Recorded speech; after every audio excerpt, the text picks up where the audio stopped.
Guten Tag. Willkommen zum Viking Preparedness. Ich heiße Pastor Joe Fox. Wikingerkrieger Herr Schiffermüller fragt, hey, how do I start a Viking group local without giving away the fact that I've got a bazillion pounds of food stored? OPSEC, bro. I'm taking his words and kind of running with them, but basically he said he'd been to meetups. Those people lived about 100 miles away. He wanted to know how to recruit locals to a crew without giving up, that he had lots of stuff, so that they would then think, if anything happens, I'm coming to your place. Fair question. Really revolves around OPSEC, circles, and oversharing. One should start a group, a crew, gather a tribe of people who want to come together in times of trouble. And I was going to start this whole video with cue the intro and hold up a book, and I forgot to bring it down here. Dagnabbit. I'm not going back to reshoot this video. So I'll talk about the book later. It's called Tribe. I'll tell you what I thought about it. That'll have to be later. So no cue the intro today. John Schiffermüller wanted to know, how do you start a group without giving up, what you got? Man, I have so many videos on this. The first thing is you have to decide what are your acceptable parameters to crew up with people. Where are they? The wider they are, the more chance you have of finding people, or the higher chance you have of finding more people for your crew. The narrower they are, the less chance you have to find people or fill your crew. So, number one, sit down and think, what is allowable? What is not allowable? What is valued? What is, not so much? Kind of figure out where you're at. Then, as I said in other videos, man, you got to cast a wide net. Now, this John Schiffermüller lives in a rural area, and per capita density, not that deep. Okay. Well, your wide net may catch 20 people. You may find nobody in that area who right now, key phrase, is into preparedness and doing the things and getting ready to face off the zombies and the little green men. But there may be. And so you need to start talking to people wherever they go, find out where they go and go there. In a lot of rural communities, there's 2 churches. My son lives in a small town, and there are 2 churches, neither one of which is precisely his faith, it's putting it mildly, and he goes to both of them. So he can get to know all the people. Go where the people go, and then start talking to them and assess interest, assess capability without giving up your own. I mean, it's fine to say, man, this stuff, just pick something in the news. I saw something on the news today, said the economy might fail. Do you think we'd all lose our jobs here? I saw that corn was wiped out in Iowa or wherever. What if something like that happened here? And just let them talk and figure out who they are. You may find a gem. You may find somebody who will then be part of your core in going forth and forming the rest of your crew. If you do, recruit that person. Again, you don't have to say, look at my arms room. Look at the 435 guns I have. You don't have to say that. You don't have to say, come on, look at my root cellar. Look at all my food. You can express an interest in storing food. Maybe a very mild comment about how it might be good to put away some stuff now before this pandemic goes crazy. Whatever. You don't have to seem like a crazy person. And you don't have to show them your food storage. So that's one. 2, you may have to not just recruit people, you may have to develop people. You may have to develop your neighbor. You may have to get them thinking along the lines of preparedness. Again, very gently, very subtly, so you don't come on as the Pastor Joe, evangelizer of many things, one of which is preparedness. Right? You can do it more subtly, subtler.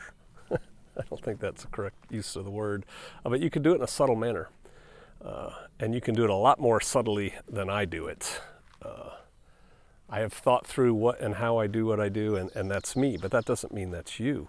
And so you may have to start developing your neighbors. You may have to come up with what-if scenarios, problem, reaction, solution.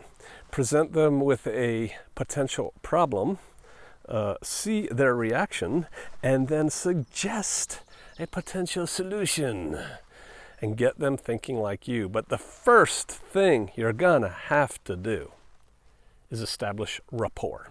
You're gonna have to get along with these people. They're gonna have to like you. They're gonna have to trust you. They're gonna have to value you.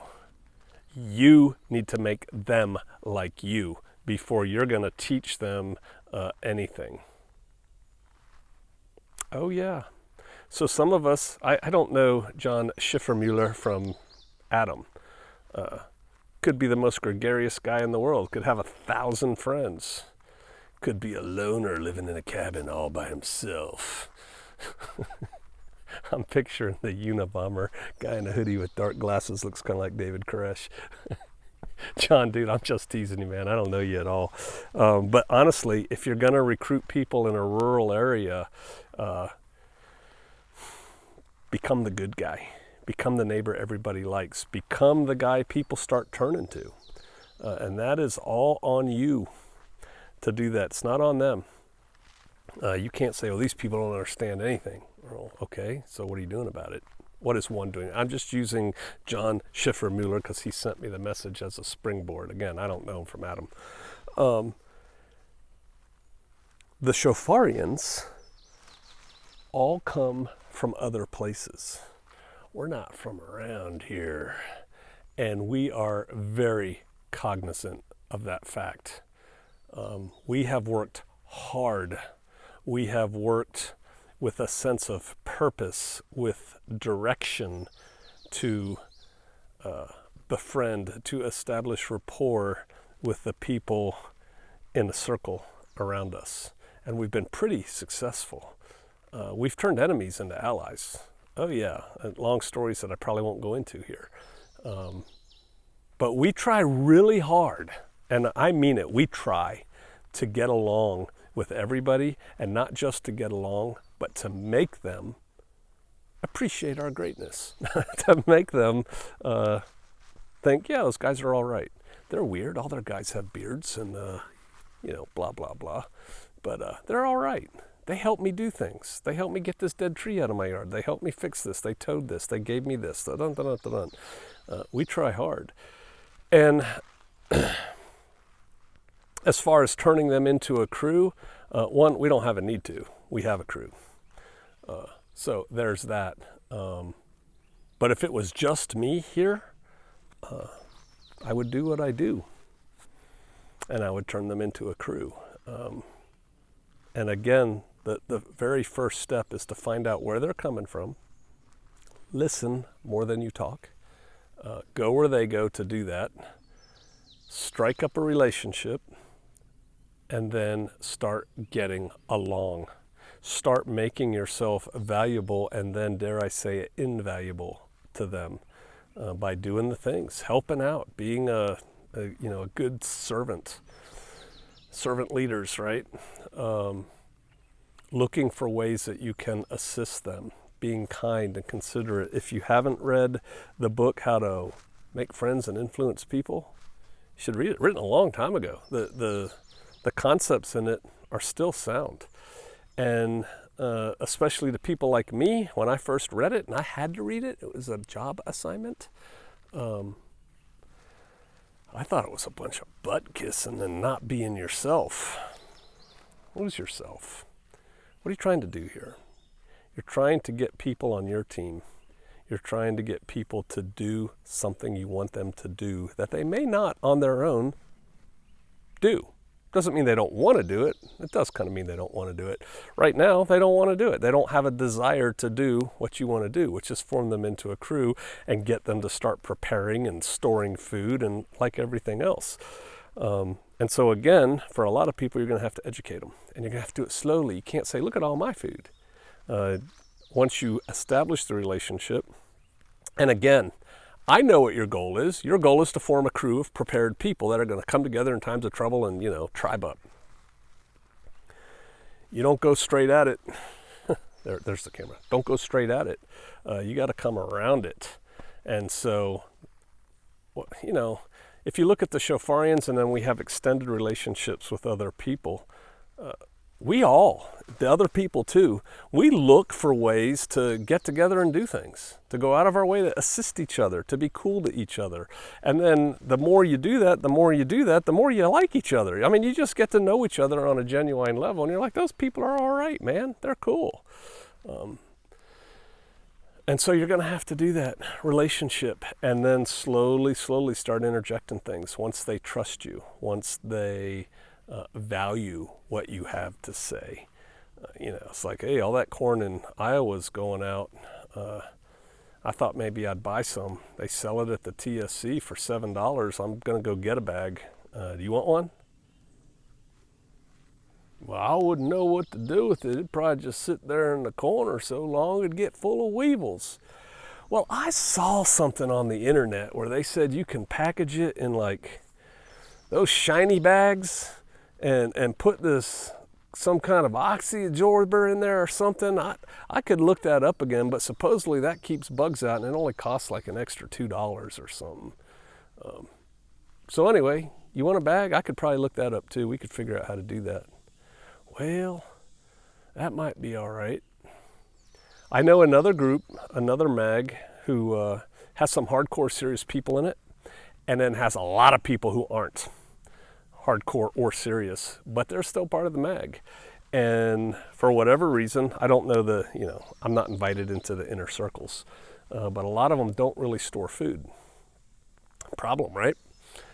And so what this mag has done in their group, and again, you could do this on a community level, start a community storehouse of food or something, start a community food drive or whatever. They take dues from people. Let's just say it's $5 a month. I have no idea what it is. And then when they get a certain amount of money, they go buy the food and bucket it up, package it, and set it aside. So at least there's something for those people. Yeah, well, they're doing all the work. You're right, they are. But you know why they're doing all the work? So in the end, when they need people, they've got people that they can actually feed. Self-sacrifice, servant leader. So there's a lot of ways to do it, but you're going to have to go slow. And again, I'm coming back to it, but I sound like a broken record because I know so many people want to go straight to the point. How do I do it without them knowing that I have 1,000 pounds of food and they decide they're coming to my house? Go on the journey with them. Go on the journey of preparedness with them. You don't have to tell them what you know or what you have. You can act as wonder-filled as everybody else. Well, looky there. Who would have thought of doing that? And then just do it with them, and get them to go more and more. And when you see behavior that is going in the right direction, encourage it. When you see behavior, this is in your peeps, because they're going to be your peeps. When you see behavior going in the wrong direction, discourage it. Again, subtly. They don't even have to know what you're doing. They could think it was their idea. That's the best way to do it. Make it think it's their idea to get corn. This gets into dealing with humans and forming groups and other areas of my past life. But it's how salesmen work. It's how a lot of preachers work. It's how scam artists work. It's human relations. That's all it is, human relations. So get out there, meet people, listen more than you talk, find points of common interest, work on them, and develop relationships, trusting relationships. And then you can make your pitch subtly. You know what all this takes? Time. Yep. Yep, I know. All right, I wish you all the best. See you out there.